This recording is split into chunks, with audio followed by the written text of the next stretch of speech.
Satuan Polisi Pamong Praja Banjarmasin telah melaksanakan penertiban sidang Tipiring sekitar 84 kasus di tahun 2022. Rata-rata kasus yang masuk dalam penertiban hingga sidang adalah oknum pembuang ratik yang menyalahi aturan Wanbubuhan Pedagang Kaki Lima. Dalam sidang Tipiring dikenakan denda tergantung pelanggaran yang dilakukan mulai dari Rp50.000 sampai Rp150.000.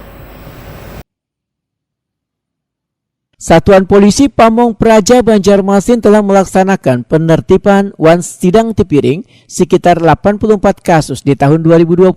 Rata-rata kasus yang masuk dalam penertiban hingga sidang ini adalah oknum pembuang ratik yang menyalahi aturan Wanbubuhan Pedagang Kaki Lima. Kepala Satpol PP Banjarmasin Ahmad Mujain Takuni Prima TV besukan Jumat 13 Januari 2023 memedahkan oknum pembuang ratik sembarangan yang berhasil diamankan paling banyak didapati di kawasan bekas wadah pembuangan ratik di pertigaan Jalan Petran atau di samping Pasar Kuripan Banjarmasin Tengah. Dalam sidang Tipiring mereka dikenakan denda bervariasi tergantung pelanggaran yang dilakukan mulai dari Rp50.000 sampai Rp150.000. Menurut Ahmad Mujain, hadirnya kamera CCTV di sejumlah titik di kawasan bekas wadah pembuangan ratik di pertigaan Jalan Petran ini sangatlah membantu dalam memonitoring di lapangan. Karena dari CCTV bisa terlihat oknum-oknum yang membuang ratik.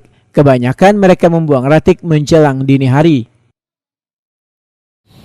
Itu kita koordinasi lawan dinas kebersihan. Maraknya TPS yang sudah ditutup, kemudian ada juga TPS yang masih berjalan, itu beberapa pelanggar kita temukan di lapangannya. Jadi ada yang melanggar jam pembuangannya, jam 6 malam, jam 6 sore sampai jam 6 pagi. Ada yang membuang sambil mulai begawi, ada yang membuang sambil turun begawi. Jadi beberapa kita temukan itu.